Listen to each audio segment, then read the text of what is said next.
My name is Mary, and I'm getting close to my late 50s this year. I have 2 children. My elder son has become a working adult and is planning to get married to his girlfriend soon. My eldest daughter is currently a college student, and though she seems to be working hard every day, she appears to be thoroughly enjoying her university life. With my children growing up, I've almost finished my duties as a mother, and being a former nurse, I'm considering returning to the caregiving profession. One day, I got the shocking news that my father-in-law, Bob, had suffered a stroke. I received a call from my husband, John, and rushed to the hospital where Bob was admitted. Bob has always been a very earnest man, gentle, and has been very kind to me, his daughter-in-law. However, I have been worried because he hasn't been in good spirits since his wife, Alice, passed away 3 years ago. I occasionally visited his house to check on him and noticed a clear lack of energy, so we had been frequently inviting him out with the kids. Amidst this, when I had just begun to notice a return of vitality to Bob, the news of his stroke filled me with unease. When I arrived at the hospital, Bob's daughter and her husband were there, engaged in some conversation. "Sorry I'm late. How's Bob doing?" I asked, catching my breath as I approached John's sister, Isabella. Isabella sighed in irritation when she noticed me and said, "You're late. We have somewhere to be, so can you take it from here?" With that, she left briskly. Isabella has always seemed indifferent to Bob, often treating him coldly. Not only Bob, but she was the same with Alice when she was alive. Bob and Alice were such kind people, and they never said anything to her. But I think that's what made her what she is now. For now, I paced around the waiting area nervously while Bob was presumably in surgery. In the meantime, John arrived at the hospital. "Mary, how's Dad?" John was obviously worried. Sweat dripped from his forehead, and his dress shirt was soaked with perspiration. When I shook my head, John dropped the bags he was carrying, his face pale. No way." I quickly corrected him. "No, he's still in surgery. We don't know yet." John seemed to relax a bit, picking up his fallen bags and sinking into a chair. "Should we prepare ourselves?" I rushed over to John, who looked on the verge of tears, and put my hand on his back. "No, it's going to be okay." I felt helpless, not being able to say anything else, but I couldn't think of anything else to say. A few hours later, the surgery ended, and we were told by the doctor to come into a small room for an explanation. "The surgery was successful. However, he will most likely have some lasting effects." In other words, we were told Bob would need care. While I do hope for Bob's wellness, if it comes to providing care, this also involves Isabella and her husband. John and I decided to call Isabella to discuss this. As a result, we agreed to talk things out and arranged a meeting at Bob's house while he was still in the hospital. "I'm not going to look after him," Isabella announced as soon as the discussion started, shocking John and me. "Wait, if you're not going to, what are we supposed to do?" "I don't care. You two can take care of him," my sister-in-law Isabella said, idly fiddling with her neatly decorated nails that were done somewhere. Her husband, Tom, nodded in agreement. "What about a nursing home?" "What on earth are you talking about? I don't intend to waste money." This is what happens whenever I step in. Isabella glares at me with a look of the devil on her face. It feels like I'm not allowed to voice an opinion, so I shut my mouth. "If he can't go to a facility, and you girls won't look after him, then what are we going to do?" "That's why you guys should take care of him. I don't need some decrepit poverty god in my house." Isabella giggles as she speaks. Even I, normally patient, lost my cool at that. "That's too much, even for you. He's your father." "I don't care. Why is it that just because he's my father, I have to be the one to look after him? Besides, he's John's father too. I've been saying you guys should look after him." There's nothing I can say to that. If we could take care of him at home, I would love to. But our house isn't fully accessible. There are many steps and level differences. If we were to take in my father-in-law, we'd have to remodel our house, and we don't have enough funds for that. "Mary, don't you have a care worker certification? Taking care of Dad should be easy, right?" I was at a loss for words at Isabella's smug face. John, too, seemed to feel the same. and we decided to take the issue home for the time being, leaving our in-laws' house behind. What should we do? Mary, you were thinking about going back to your care work. That's okay. I wasn't absolutely set on going back, so don't worry about it, I gently said to a troubled John. The issue is the money. I don't mind taking in your father, but if we do, we'll need to make this house accessible so he won't fall, and medical equipment isn't cheap. You're right. I wonder if it'll cost about $100,000. That's just a rough estimate, but if we think about adjusting the entire first floor for him to live on, that's about how much it'd cost. Our eldest daughter is still in college, so we don't have that much money. We still have a mortgage on the house, and the thought of adding a loan for renovations is daunting. I feel terrible about this, but should we ask him to go to a facility? The question is, can we even get him in one? The waiting lists are long, and the costs aren't negligible. I'm sure Isabella and her family won't help. There seems to be no solution in sight. We decided to at least hear out my father-in-law's opinion, and I alone went to the hospital where he was hospitalized. Upon entering his room, I found my father-in-law had recovered considerably and greeted me with a smile. Sorry for all the trouble. Every time I visited, my father-in-law would say something like this. Why would you say that? Now, I've brought you one of your favorite books today. According to the doctor, my father-in-law suffered a stroke on one side of his body and could no longer move the right half of his body on his own. Because of this, when reading a book, he would place it on the table and use something heavy to keep the pages from turning on their own. Ah, thank you. My father-in-law took the book I had brought and placed it by his pillow. Dad, I came today because I wanted to talk about something. It's about what's to come. At this, my father-in-law smiled warmly. Oh, I know. I'll be okay, even in a nursing home. I have saved up for it, so you don't have to worry. Despite his words, I could see a hint of loneliness in his expression. Well, Dad, if you're okay with it, why not come to our house? I've worked in elderly care before, and I'm a stay-at-home mom, so I have time. And John's there too. That's right. Let's live together. I blurted out the words, seeing his lonely expression. My father-in-law looked at me in surprise. That's a kind offer. He must have felt it somewhere within him, that he couldn't go back to his own house anymore. His own house, where his daughter Isabella and her husband are living. And I can see them treating him as an inconvenience if he were to return, ultimately leading him to a nursing home. Thinking this, I felt a pang of sadness. I had initially planned to listen to my father-in-law's feelings and proceed with the conversation accordingly, but I got ahead of myself.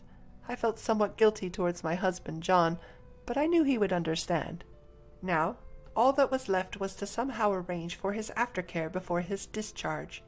The problem was the cost. I decided to consult Isabella once. With these thoughts, I headed home. When John came back from work and I told him what had happened at the hospital, he looked a bit troubled, but agreed as if he had known it would come to this. John called Isabella right there. That's why we're asking for your help, because we're the ones who are going to be looking after Dad.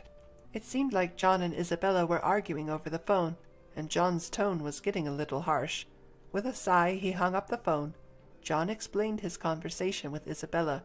It seemed she was refusing to give any money, and there was nothing we could do about it. For the sake of my father-in-law, John began to discuss how we could handle the costs. After that, our house got a bit noisy. We discussed how to renovate the house and what kind of care supplies we'd need, and received various explanations about home care. When I told my father-in-law that he would be living with us after he was discharged, he looked apologetic, but also pleased. Mary, could you get the checkbook that's over there? My recovered father-in-law pointed at a cloth bag on the shelf during one of our visits. Wondering what he'd use a checkbook for, I did as he asked and took it out. Watching my father-in-law, I saw him open the bank book and show it to me. I have some money here. Can you and John use it? The checkbook he showed me had an amount written in it that I had never seen before. When I froze seeing this, my father-in-law laughed and said, "You and John will be taking care of me from now on, right? I heard about you getting a new car and making the house accessible. Would $10 million be enough for that?" $10 million?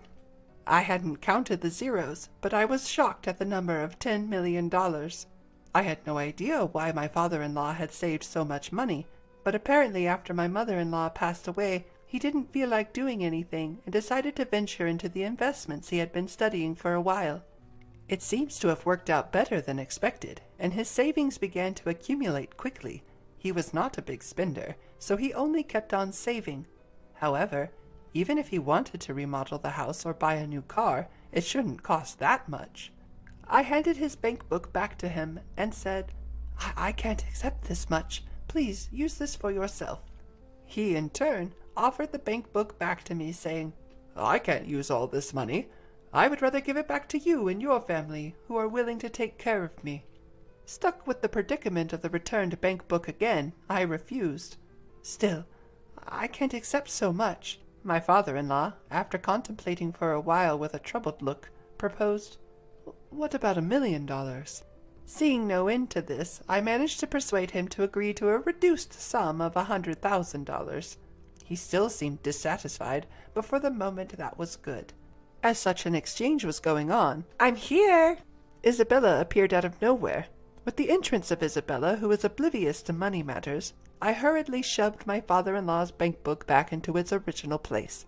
Seeing this, my sister-in-law Isabella frowned and asked, What's going on? With a hint of worry in her voice.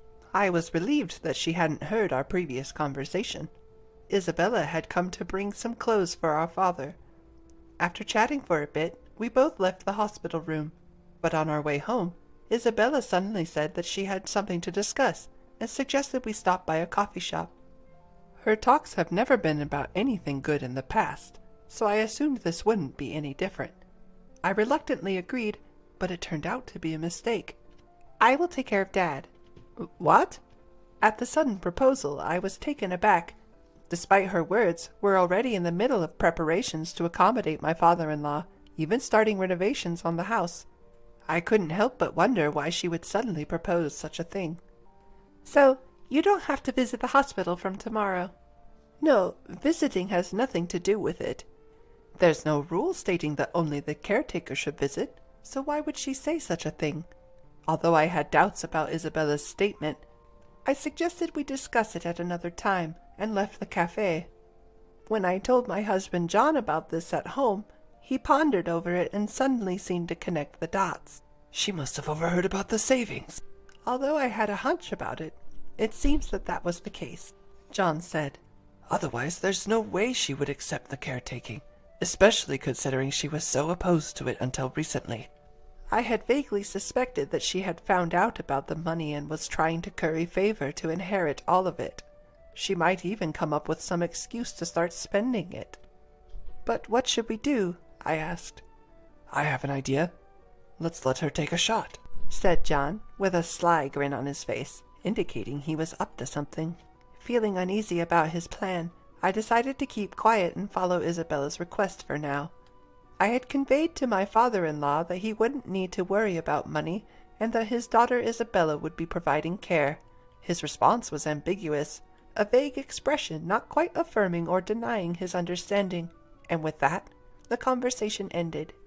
Afterward, he was safely discharged from the hospital and returned to his family home in Nebraska where Isabella resided.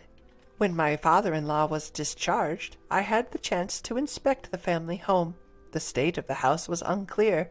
There was no renovation, and it was questionable whether there were enough caregiving supplies. I doubted if real caregiving could happen in such conditions. However, this was Isabella's choice. I felt it was not my place to comment, so I decided to keep quiet. 2 months later, I got a call from Isabella. Mary, I can't do this anymore. Please come over right now.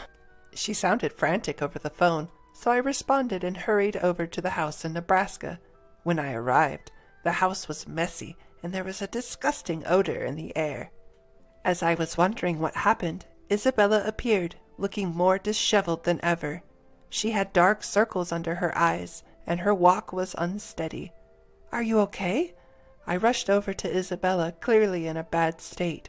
Isabella grabbed my hand and said, Take Dad away. At first, I didn't understand what she meant, but after calming her down and getting her to explain, it seemed she had underestimated the challenges of caregiving. The duties extended from assistance with walking and meals to dealing with incontinence, which also meant dealing with diapers. It was overwhelming for her, not being able to handle anything around the house or even look at herself. I told her I couldn't make any decisions right then and promised to contact her as soon as possible. I took this matter home with me. It lasted 2 months. That's impressive. My husband John muttered as he glanced at the calendar. Apparently he had seen this coming. He proposed we go and pick up my father-in-law on his next day off, and I agreed. A few days later, when we arrived at the family home in Nebraska, my father-in-law was already packed and ready to leave. I felt relieved that I could finally take him home. I've endured for 2 months, and I used to live here too, so I deserve at least $5 million, Isabella said out of the blue as we were about to help my father-in-law into the car. I was so startled that I stopped in my tracks. John, too, was taken aback and turned to look at Isabella. Unfazed, she had a smug expression on her face. What are you talking about, Isabella? This is not the time or place to talk about money, especially in front of Dad. He raised us, after all. John tried to reason with her, but it seemed to have no effect. I'm his daughter. It's only fair that I get paid. Her defiant response surprised me. How could she be so brazen? I questioned Isabella's personality. Enough, Isabella. You shouldn't be talking about such unsavory matters. And besides, you've already received money, my father-in-law injected with a disbelieving expression. There's none left. Just $5 million. What's so hard about that? If you're just going to wither away, you might as well put it to good use. Sis! I was taken aback. To think she would dare to speak in such a manner to her own father. I stood frozen in surprise. Even my usually composed husband, John, seemed to be seething at Isabella's words, his face turning beet red as he glared at her. John, it's okay. She's speaking the truth. In an attempt to soothe his riled-up son, Bob, my father-in-law, gently reassured him and then turned to Isabella with a stern expression. Isabella, you are no longer my child. Leave this house. His words were icy, to the point. Upon hearing this, Isabella froze in shock. What? What are you talking about? I'm your only daughter. I only have a son, and this kind and caring woman here is my daughter-in-law. I don't know you anymore. Take your foolish husband and leave. Having only heard the soft-spoken side of my father-in-law, Bob, I was astonished at the harsh tone now. Looking at Bob, his eyes were hardened, not permitting any defiance. It seemed as though that the message was being conveyed. Even Isabella was silenced by his dominance. Well then, shall we go? We're counting on you moving forward. It was as if the face from earlier had disappeared. Bob was back to his usual self, and he smiled at me. John and I had no choice but to follow his words. We drove back home, leaving a stunned Isabella standing in place. Apparently, Bob later arranged through his lawyer for a last will and testament, stating that the inheritance would go only to John, and ensuring that no portion of it would end up with Isabella. Though the house became vacant with Isabella's departure, John and I wanted to live there, and Bob was happy to oblige. Isabella and her husband moved out and into an apartment, and it seemed that they had been using a significant amount of Bob's money even when he was in good health. Their spendthrift habits led them into debt, and now they're struggling to pay it back. Every day I can't help but think that this is the inevitable outcome for someone like Isabella, who can't respect or repay her parent even if he's her biological father. While caring for Bob is indeed tough, as a person who has been in the caregiving profession, it doesn't feel like a burden to me, and we're able to maintain a good relationship.